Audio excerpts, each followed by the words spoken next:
Good morning, everyone. Morning. We are live. Number 260 of Talking Dogs and answering questions. Good morning. We are live on Facebook, YouTube, and Instagram. YouTube lately has been acting. The connection has been a little weird. Gotten some negative feedback. So if YouTube is still acting up, feel free to head over to Instagram, head over to Facebook, and let's talk. Let's conversate. You guys can join too. If you all are interested, you can join the conversation one on one. I can now get anybody to join, and we can have a one-on-one conversation or consultation if you like too, for free, obviously. And then everyone would be you, which is good because people need to hear others are dealing with similarities. There's a lot of carryover, or there's a lot of similarities between families and their challenges with their dogs. So, yeah, if you'd like that, all you'd have to do is say something. We would be able to add you to the conversation. All right. So it is Wednesday, January 28th, 9:00 a.m. in Green Bay, Wisconsin. And I don't have much, guys. Today I have one German Shepherd that I'm training. I sent my other three. If been following, we had Tango, the Husky German Shepherd, and then we had, who else did we have? Moose, which was like the Border Collie mix, and then had the Australian Shepherd. All three of them. Well, two of the three bit their resident child in the face, and then one of them Moose just bites strangers, snips strangers coming through the door. So we can talk about that because that's a pretty important one, guys. Do not let your dog, okay. I'm gonna give two different answers, but both are valid, and I'm a little bit more grace on one answer. So I'll start with the more. I would start with the one that I would really put a lot of emphasis on safety. Okay, if you have a dog that's barking from inside the home at things outside the door, outside your home, just like dogs walking by your home, UPS man, and that doesn't matter what it is. If you have a dog that is very protective or territorial, then I would say that dog does not need to be greeting people when you walk inside the home. That's probably the number one thing that really leaves the door open for aggression and acting out, being overly territorial. Most people want to have their feel like doing, and but we have to ask ourselves if what they are doing is actually healthy for them long term. And so I think it's best, again, if you have a dog overly territorial, and that doesn't even include a dog's aggressive bite. But if you have a dog who's overly territorial and barking, thing, it's patrolling the neighborhood, then what you want to do when people come over is put the dog away for the benefit of the dog and the benefit of your guest. There's plenty of people that allow their dog to obnoxiously greet people walk through the door. And not only is it, again, annoying to the people coming into the door, they may be just too nice to say so, but you are allowing your dog to become too controlling of humans. And dogs, in order to really become an asset to the community and your family, they need to have a certain level of respect for other humans. But if they are entitled to sleep with you in the bed, on the couch, and entitled to bark everywhere they go, then they don't learn a respect for humans. Healthy respect for humans look like calmly greeting, no jumping, obviously no barking, and obviously no biting. And so sometimes we put these dogs into those scenarios too soon. For example, dog that is young will know that they have a big issue or challenge controlling their impulse. They're very impulsive. Now, if you take that very impulsive dog, especially a dog that comes from any sort of breed as a job, like your shepherds and your hounds and your terriers, and they're energetic, you're not doing right by them by putting them in a scenario where strangers, perceived strangers from their perspective, come in on their territory and then act surprised when they do something bad, after allowing them to act overly territorial. The best thing to do is put your dog away in that circumstance. Because again, your dog doesn't need to have a sense of entitlement that it can act as if it has the freedom, the rules, and the need of a human. It's not a human. It is not on the same level as a child. It's not on the same level as an adult. It's a dog. It's an animal. It's a predatory animal. And predatory animals can become territorial. So it's just important that we know that, and we can make decisions based on that. And I would say, if you have a German Shepherd, know that these dogs were bred for a very long time to not be companions outside of their inner circle. So you can't but question, why are we putting dogs in these situations with little to no education or guidance? So basically, you have a dog who is predisposed to protect. You want to put the protector away. German Shepherds are circle type dogs. Don't try and make them to become a lab or a golden retriever. Golden retrievers and labs are meant to be social companions, and there's some of them, but some breeds are just not meant to have access to all of that, given who they are. There's a reason why every single month I have German Shepherd. It's the number one breed that I train. And it is because people don't understand the German Shepherd the way they should.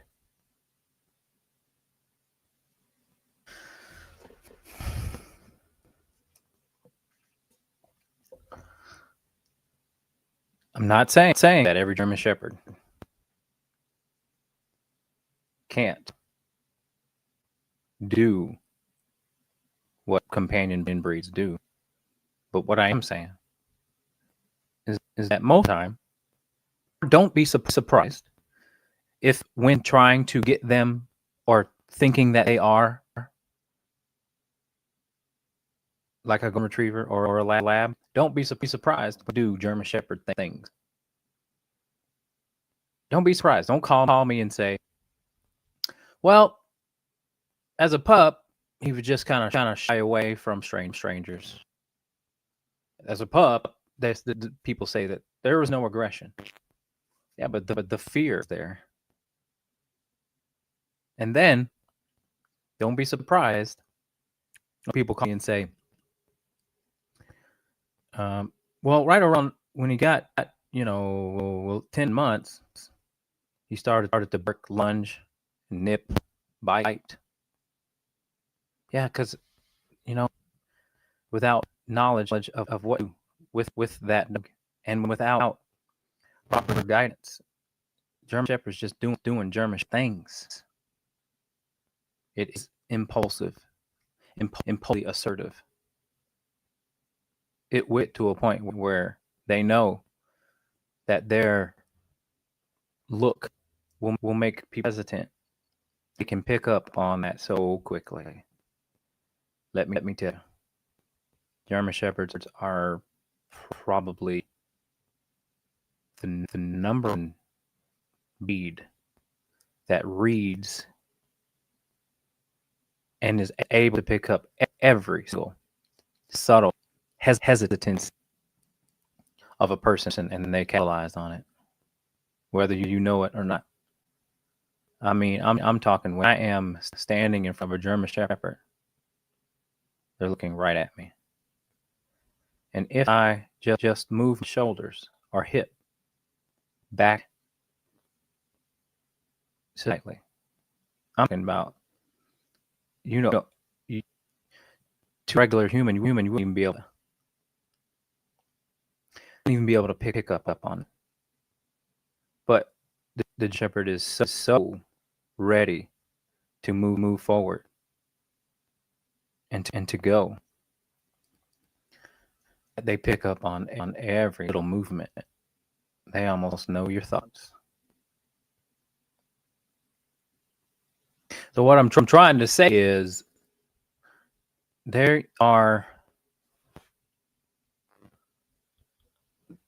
you have to be able to be experienced German Shepherds. I mean, it's coming to the point where if you're going to own a German Shepherd, you should be required to take some sort of certification class. Otherwise, these can turn into they can really become a very, very stressful situation for a family. They'll take over gladly. And it's just German Shepherds, but nature is it's nature to take space where space taken, and until something or someone or somebody says nope, we can't take the space, and that boundary depends on the dog. The boundary, the respect of the boundary depends on the dog. For example, jumping.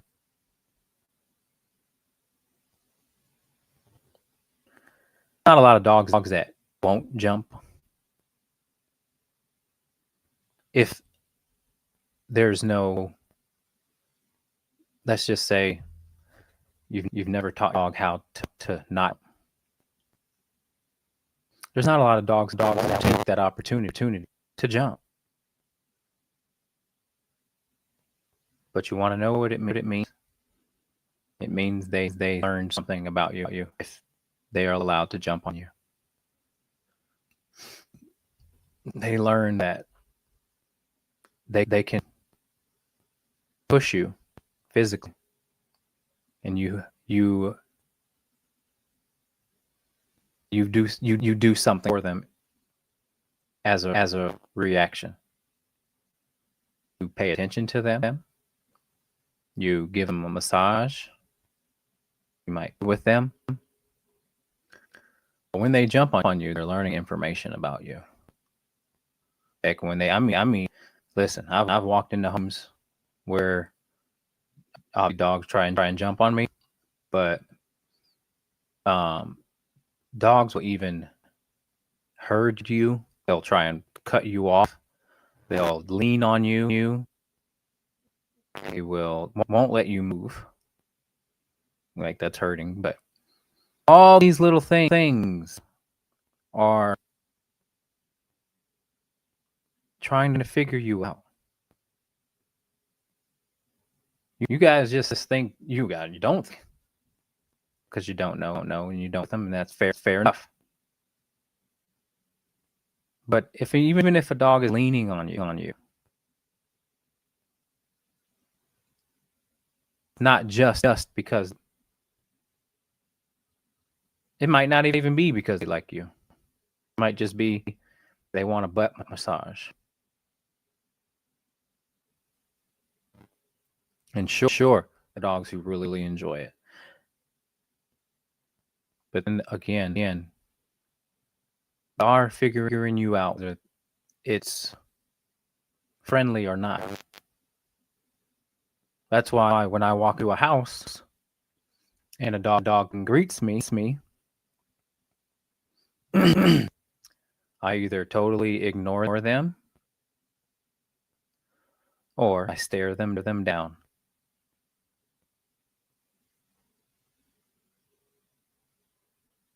And I don't move my eye contact before they do. They're the ones are going to do this. See that? Again. That's what I'm looking for. Now, a dog who's intent on being dominant over you, or dog intent or doesn't care, respect humans, look at you. And the first one, eye contact, is the loser. Does this sound ridiculous to anyone? Try it. Go try it. Try it with a person, or start it with a dog. Even it works on people too. But try it with a dog that you don't, or a dog that you do. Try it with a dog that you know is aggressive or toy aggressive, and then that toy is right there in front of you. Look in the eye.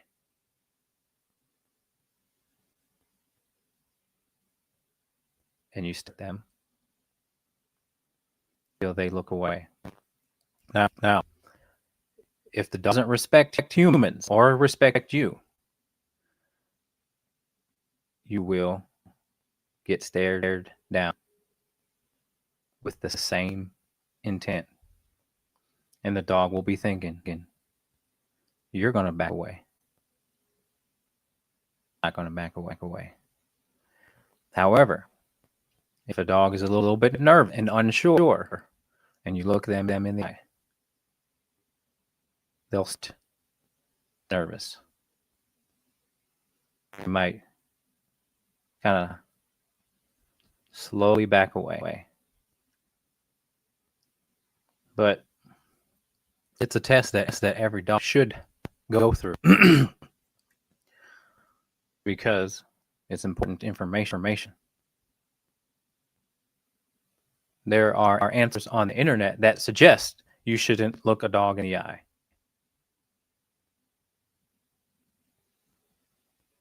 That is horse. Once again, a priority should be to teach dogs to respect humans. This is how we ensure no children get bit in the face. This is how we ensure your friends, your family can come over and enjoy the dog.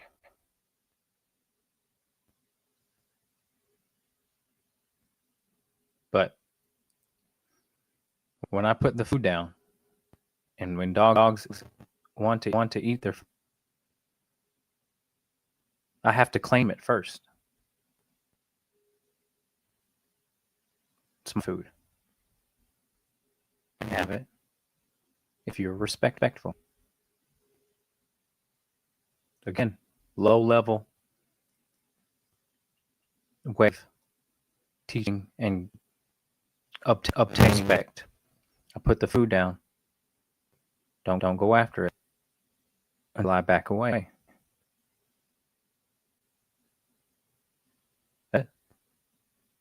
It requires stoicism from you to get those results. It requires yourself to be centered, not too excited.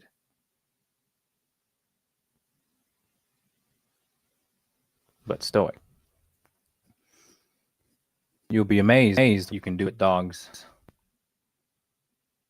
if you can control your emotions.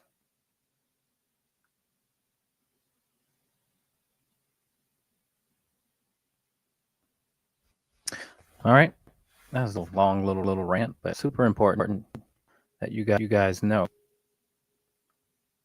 how to get respect from your dog. Number one, make sure nobody is make sure that humans can respect. Okay.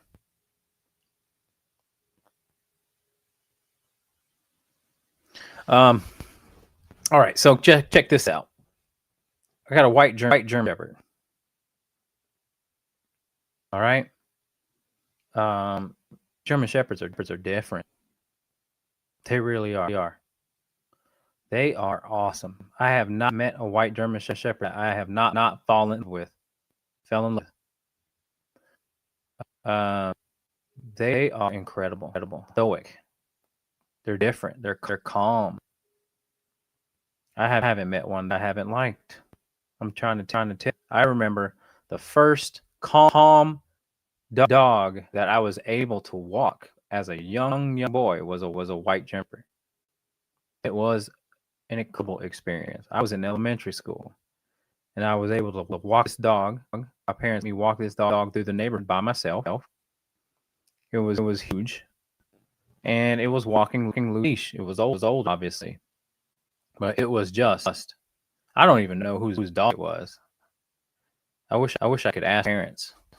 But it was a really cool experience. I still have a very vivid image in my mind. And holding the leash, walking the dog, thinking, this is cool. I have never had a bad experience with a white German Shepherd. They are different. They are calm. And this young one I have now is the same. He is just so cool and calm. He looks at you though very intently, just like that German Shepherd. I mean, he'll sit literally and look at like, and you're thinking, all right, what are you thinking? No, but he's been fantastic. I would keep this dog, I think. I usually tell the owners that it takes a couple of days for the dog to start showing its colors, but I don't know. I'll see that. I think the owners have a lot going on in the house with two other dogs that are. One of them's not as obnoxious, but the little dog that they have is obnoxious. So I'm wondering if that has a lot to do the influence of stuff like. But man, yeah, this dog's just cool.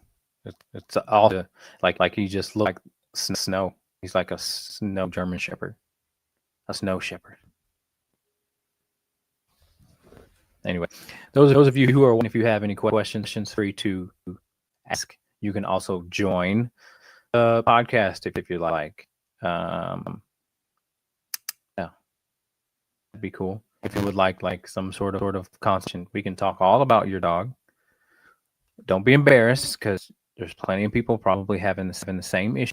Not probably, they are, and it would just be helping out everyone. So, if you one-on-one consultation with me, there's ways that I can add you to the podcast.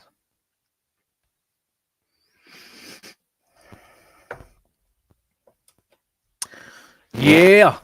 Most of my clients they're having dogs that just are all the time. I am around that, and just I'm like, crate, the dog in the crate, man. Like, wow, put the dog away. It shouldn't be out all the time, harassing you about food, harassing you about attention, harassing you about play, and all while being in your bed, all while barking, all while on leash, all while not coming with called, and then that dog has got to be comfortable in the crate. You should properly crate train your dog, no matter what their age is. Especially, again, if he's barking and being obnoxious, jumping and all that. You want to have your older dog just be able to be educated on how and what he or she is going to see or could see. The best situation is when people can enjoy your dog too, and be, wow, you did a really, really good job with your dog. I love your dog. And you know how many people will be positively impacted if you had with your dog. Good dog can really change someone's mood like that. We know this. You guys know this. It's fantastic. It's probably one of the best things about having so, yeah. Make sure you're advocating for their needs, not their wants. There's a difference. You should learn them.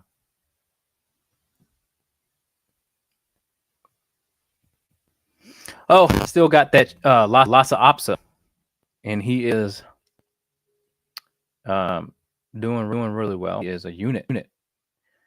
He is definitely a dominant little dog. So, gonna go to an experienced owner. That'd be good. Yeah, he likes to take space, but fine. He's little. He'll be fine as long as it doesn't spoil him. He won't bite. As long as not spoiled. You try and take over as long as he knows his place. So we're gonna get him adopted, and when we can find him a good home. He's young. He's only 10, 11 months. He's young. He's got a lot of life ahead of him.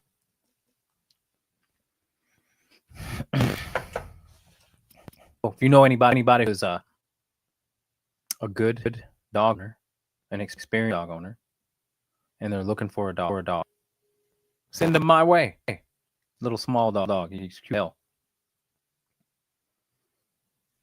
Send him away. All right. All right, guys. Hey, those of you who are watching, ask me some questions, guys. I need some questions. Don't be shy. I promise I won't be. I'll be nice. I ain't gonna be mean.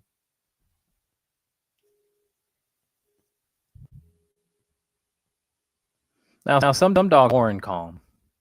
Some dogs are bred very calm. You know, some breeders do a good job of really selecting who are giving their puppies to.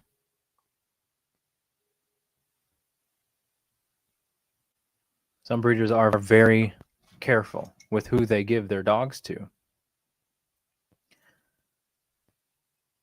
If you're interested in getting a dog breeder and the breeder doesn't ask you about your life or your experience with dogs and your current situation with dogs, let's have another dog or in the home.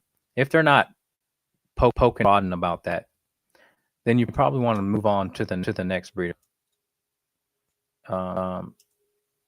They're not doing right by the dog, just only considering that if you have enough money for their puppy. Also, a good breeder question would be, what kind of dog are you looking for?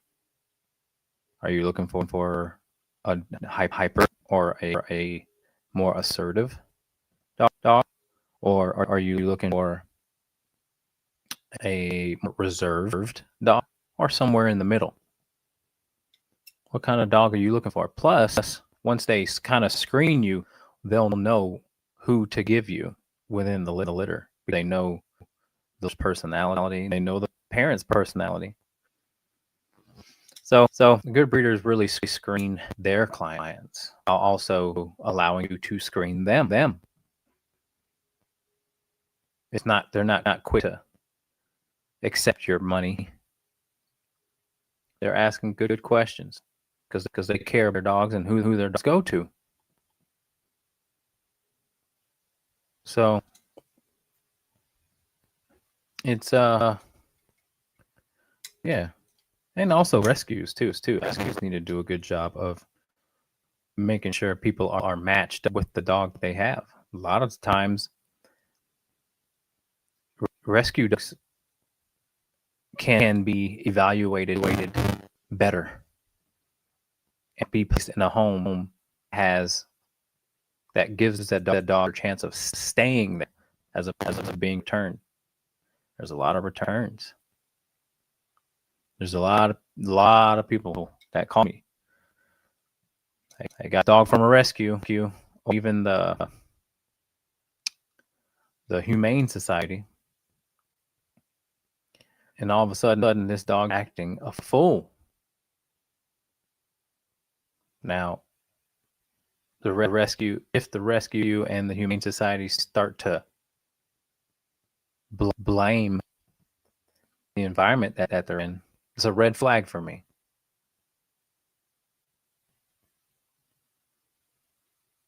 It's a red flag. Some dogs should not be, or not every person can handle every single kind of dog. Some people don't want to handle tough dogs, and I don't blame them. I'm not one of the trainers that think every dog can get to the same level. You gotta consider really what people want. Some people are okay with having sort of training project, and so they'll accept tough dog, and that's great, fantastic. You know, some people are interested in learning about dog training, and what better way to learn than to adopt you a tough dog? But some people, families, they don't need that. They're really looking for a companion. They don't need to. They don't need a tough dog. So empathize with people. Don't just say. You know, so many people are so quick to judge when people want to return the dog or rehome the dog. You have no idea what they're going through with that dog. Now, some people are crappy about it, I'm sure. But I think I got more faith in people. There's a lot of people who call me. They are absolutely devastated at the thought of having to give up their dog or put their dog down. Devastated because they love this. They don't know what though.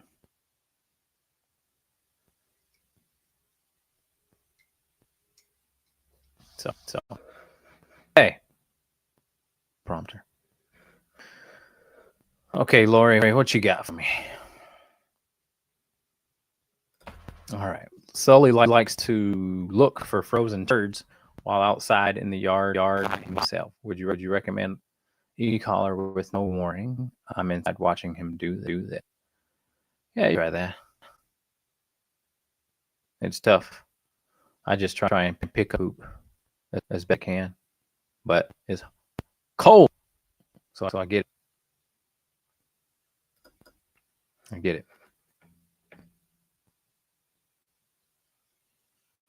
Yeah. Struggle is real. Certainly. All right, y'all. Those who are watching, we are live on Instagram and Facebook and YouTube.